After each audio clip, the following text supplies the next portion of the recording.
আমাদের বাংলাদেশের একজন প্রসিদ্ধ বক্তা আছে, আমি নাম বলবো না, কারণ নাম বললে গীবত হয়, নাম বললে গীবত হয়, এই জন্য নাম বলবো না। নাম বললে আপনারা সবাই চিনবেন। বাংলাদেশে একজন প্রসিদ্ধ বক্তা আছেন, তিনি তার এক বক্তৃতায় বলেন, সমস্ত জগৎবাসী সৃষ্টি হইছে আল্লাহর ইচ্ছায়, আর রাসূল সৃষ্টি হইছেন নিজের ইচ্ছায়। আগের হাদিসও কি গেল? আগের হাদিস আল্লাহ বলছেন কিনা যে আমার ইচ্ছায় কিছু হবে বললে আমারে আল্লাহর সাথে শরীক বানানি হয়। তে যে বক্তায় নিজেই কয় জগৎবাসী সৃষ্টি হয়েছে আল্লাহর ইচ্ছায় আর রসুল সৃষ্টি হয়েছে নিজের ইচ্ছায়, ওই বেটায় আর এই বেটায় বেশ কম রইল। ওই লোকটা যেমন রসুলটা আল্লাহ শরীক বানাইলো, এই লোকটা তো রসুলটা আল্লাহ শরীক বানাইলো। সত্যের পথ অবলম্বন করুন। KH Islamic media. তাই শানে রেসালত বলতে কি বুঝবো আমরা, এখান থেকেই কথা শুরু করি। শান শব্দটাও আরবি ভাষার, রেসালত শব্দটাও আরবি ভাষা। শান শব্দের শাব্দিক অর্থ হলো অবস্থা।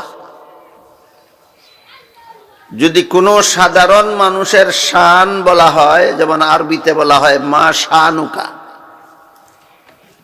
তখন এর অর্থ হয় তোমার অবস্থা কি, তোমার হাল অবস্থা কি।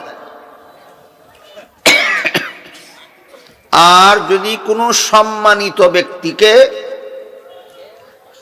কোনো সম্মানিত ব্যক্তির বেলায় যদি এই শান শব্দ ব্যবহার হয়, তাহলে সম্মানিত ব্যক্তির অবস্থা যেহেতু মর্যাদা সম্পন্ন, এই কারণে সম্মানিত ব্যক্তির বেলায় শান শব্দ ব্যবহার হলে এর অর্থ হয় মর্যাদা।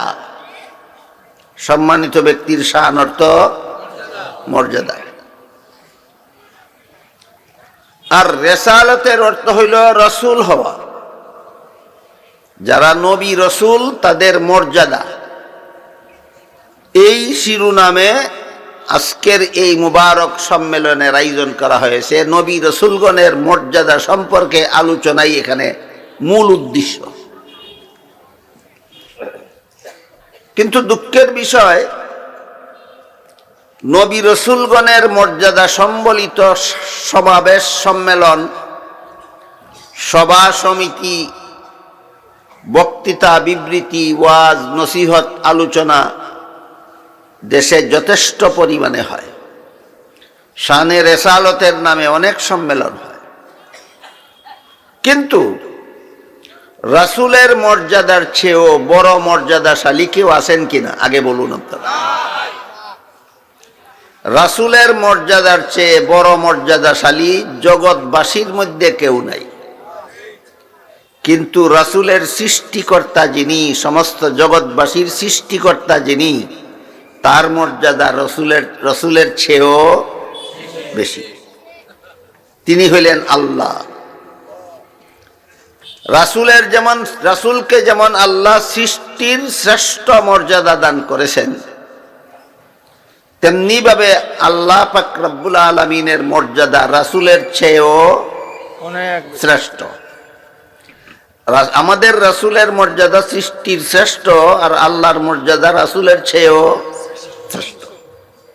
এই পার্থক্যটা অনেকে রাখে না। রাসূলের মর্যাদা বলতে বলতে আল্লাহর মর্যাদা যে রাসূলের চেয়েও শ্রেষ্ঠ, এই পার্থক্য অনেকে রাখে না।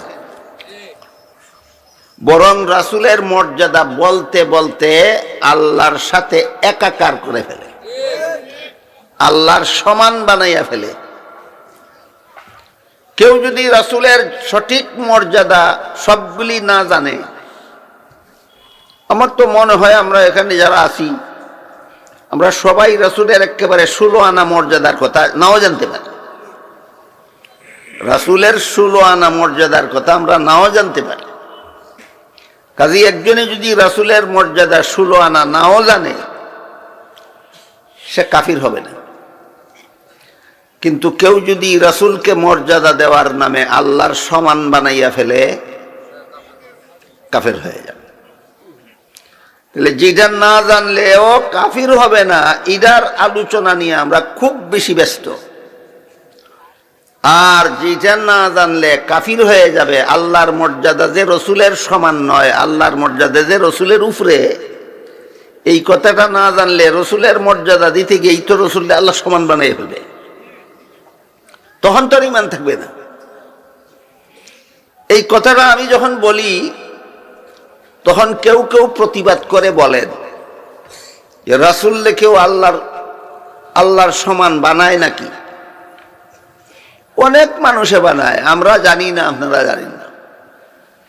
রসুলরে অনেক মানুষে রসুলরে মর্যাদা দেওয়ার নামে অনেক লোকে আল্লাহর সমান বানায়। কে বানায়, কিভাবে বানায়, এটা বোঝার জন্য আগে একটা হাদিসের কথা বলি শুনে। এক হাদিসে উল্লেখ আছে, একজন সাহাবী আমাদের রাসূল করিম সাল্লাল্লাহু আলাইহি ওয়াসাল্লামকে বলেন, আল্লাহ যা চাইবেন তা হবে, আর আপনি যা চাইবেন তা হবে। মনোযোগ দিয়ে শুনেন। একজন সাহাবী আমাদের রাসূল করিম সাল্লাল্লাহু আলাইহি ওয়াসাল্লামকে বললেন, আল্লাহ যা চাইবেন তা হবে, আর আপনি যা চাইবেন তা হবে। রাসূল বলেন, তুমি আমাকে আল্লাহর সমান বানাইয়া ফেলছো, আমি যা চাইব তা হবে না, একমাত্র আল্লাহ যা চাইবেন তা হবে।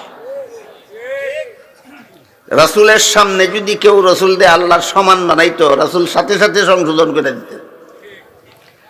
একজনে একদিন রাসূলের সামনে রাসূলকে আল্লাহর সমান বানাইয়া ফেলছিল, আল্লাহ রাসূল সাথে সাথে সংশোধন করে দিয়েছেন। আল্লাহ যা চান তা হবে, সাথে সাথে আমি যা চাই তা হবে বললে আমাকে আল্লাহর সমান বানাইয়া ফেলা হয়। আল্লাহর সমান বানাইয়া ফেললে ঈমান থাকে না, কাজেই আল্লাহর মর্যাদা রাসূলের ঊর্ধ্বে। হাদিসটা বুঝার পরে এখন আমাদের সমাজে যে এর কোনো সীমারেখা ঠিক রাখা হয় না, লাগামহীনভাবে রসুলের মর্যাদার নামে আল্লাহর সাথে শরীকদার সাব্যস্ত করা হয়, এর একটা উদাহরণ শুনুন। আমাদের বাংলাদেশের একজন প্রসিদ্ধ বক্তা আছে, আমি নাম বলবো না, কারণ নাম বললে গীবত হয়, নাম বললে গীবত হয়, এই জন্য নাম বলবো না। নাম বলে আপনারা সবাই চিনবেন। বাংলাদেশে একজন প্রসিদ্ধ বক্তা আছেন, তিনি তার এক বক্তৃতায় বলেন, সমস্ত জগৎবাসী সৃষ্টি হইছে আল্লাহর ইচ্ছায়, আর রাসূল সৃষ্টি হইছেন নিজের ইচ্ছায়। আগের হাদিসও কি গেল? আগের হাদিসও আল্লাহ বলছেন কিনা যে আমার ইচ্ছায় কিছু হবে বললে আমারে আল্লাহর সাথে শরীক বানানি হয়। যে বক্তায় নিজেই কয় জগৎবাসী সৃষ্টি হয়েছে আল্লাহর ইচ্ছায় আর রসুল সৃষ্টি হয়েছেন নিজের ইচ্ছায়, ওই বেটায় আর এই বেটায় বেশ কম রইল। ওই লোকটা যেমন রসুলটা আল্লাহ শরীক বানাইলো, এই লোকটা তো রসুলটা আল্লাহ শরীক বানাইলো। এই কাণ্ডটা কেন শুরু হইল? কারণ শানে রসুলের আলোচনা হয় অনেকেই আমরা জানি, কিন্তু আল্লাহর শান সম্পর্কে আলোচনা হয় না। এই জন্য রসুলদের কতটুকু বাড়াইলে আল্লাহর সমান হয় এটা আমাদের জ্ঞানে ধরে না। এই কারণে আমি মনে করি আল্লাহর শানে আর রসুলের শানের পার্থক্যটা আগে বুঝে নেওয়া দরকার। আল্লাহর এমন কতগুলি মর্যাদা আছে যেগুলি আল্লাহ জগৎবাসী কাউকে দান করেননি। আল্লাহর এমন কতগুলি গুণ আছে যেগুলি আল্লাহ কাউকে দান করেনি, এগুলি একমাত্র তিনি নিজের জন্য রেখেছেন, কাউকে দান করেন। আল্লাহর একটা গুণ আছে দেখার গুণ, আল্লাহ দেখেন। এই রকম গুণ বান্দাকেও কিছুটা দান করেছে। আল্লাহ দেখেন, আমরাও দেখি, কিন্তু আল্লাহ সব কিছু দেখেন, আমরা সামান্য কিছু দেখি। কাজেই আল্লাহর দেখায় আর আমাদের দেখায় বেশ কম আছে।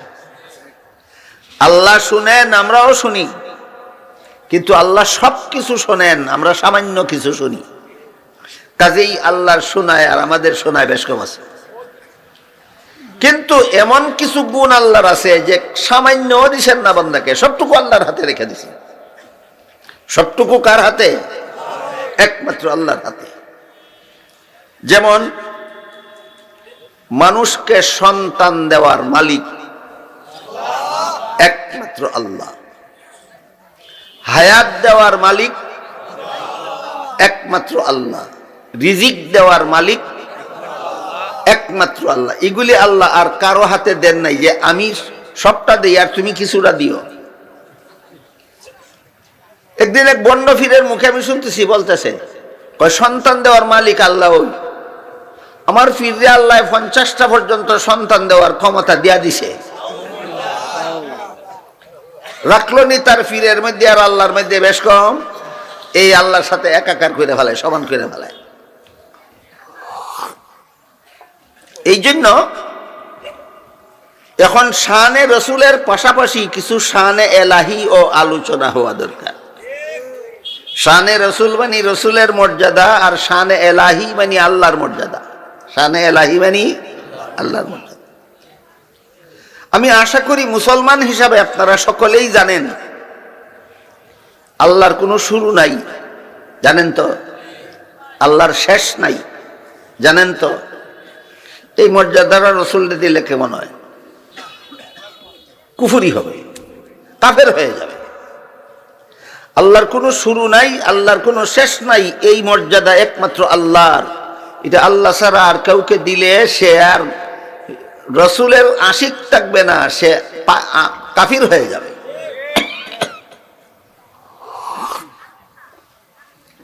আল্লাহ পাক রব্বুল আলামিন যা ইচ্ছা তাই করার অধিকারী। এই অধিকার আল্লাহ জগতের আর কাউকে দিছেন না। তোমরা ইচ্ছা করলে ঘর থেকে বের হয়ে নামাজের জন্য মসজিদ পর্যন্ত যাইতে পারো, এই ক্ষমতাটুকু তোমাদেরকে আমি দিয়েছি। কিন্তু যেদিন আমি ইচ্ছা করি তুমি যেন আর মসজিদে যাইতে না পারো, সেদিন তোমাকে প্যারালাইসিস বানাইয়া বিছানায় শোয়াইয়া রাখবো। তাইলে আমরা ঘর থেকে বেরিয়ে নামাজের জন্য মসজিদ পর্যন্ত কতদিন পর্যন্ত যাইতে পারি? যতদিন পর্যন্ত আল্লাহ সামান্য ক্ষমতা দিয়া রাখেন। যখন আল্লাহ ইচ্ছা করেন যে না এই ক্ষমতা আর তোমাকে দেব না, তখন মসজিদে যাইবেন দূরের কথা, বিছানার থেকে নিজে নিজে উঠে বসতে পারবেন না, প্যারালাইসিস হয়ে যাবে।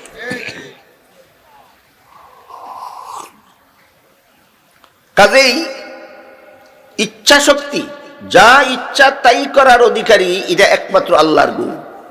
যা ইচ্ছা তাই করার অধিকারী, এই গুণটা একমাত্র আল্লাহর গুণ। আল্লাহ ছাড়া আর কেউ যা ইচ্ছা তাই করতে পারে না। আল্লাহ ছাড়া আর কেউ যা ইচ্ছা তাই করতে পারে না। রাসূল করিম সাল্লাল্লাহু আলাইহি ওয়াসাল্লাম দুনিয়ার থেকে বিদায় হওয়ার সময় কিছুদিন আগের থেকে অসুস্থ ছিলেন। নামাজের সময় হয়েছে, মসজিদে যাবেন, সাহাবায়ে কেরাম অপেক্ষা করতেছেন। রসুল নামাজ পড়াইবেন, সাহাবাগণ রসুলের পিছে জমাতে নামাজ পড়বেন। কিন্তু অসুস্থতার কারণে রসুল বিছানায়, আল্লাহ একমাত্র আল্লাহর গুণ।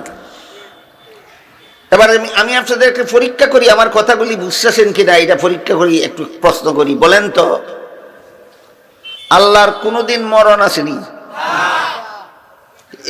এইটাও একমাত্র আল্লাহর গুণ। আল্লাহ বলেন কুল্লু নাফসিন যায়িকাতুল মাউত, যত কিছুর প্রাণ আছে সকলেরই মরণ আছে। যাদের প্রাণ আছে সকলেরই মরণ আছে। কিন্তু আল্লাহ পাক রব্বুল আলামিন আল হাই, কোরআনের বহু আয়াতে আল্লাহকে হাইয়ুন বলা হয়েছে। হাইয়ুনের এখানে বাংলা তর্জমা মোটামুটি চিরঞ্জীব, চিরকাল জীবিত। আল্লাহ হাইয়ুনের অর্থ কিছুদিন জীবিত না, চিরকাল জীবিত। চিরকাল জীবিত থাকা রসুলের গুণ নয়, রসুলের মর্যাদা নয়, এটা একমাত্র আল্লাহর মর্যাদা। বুঝে থাকলে বলেন, চিরকাল জীবিত থাকা কার মর্যাদা? আল্লাহর মর্যাদা।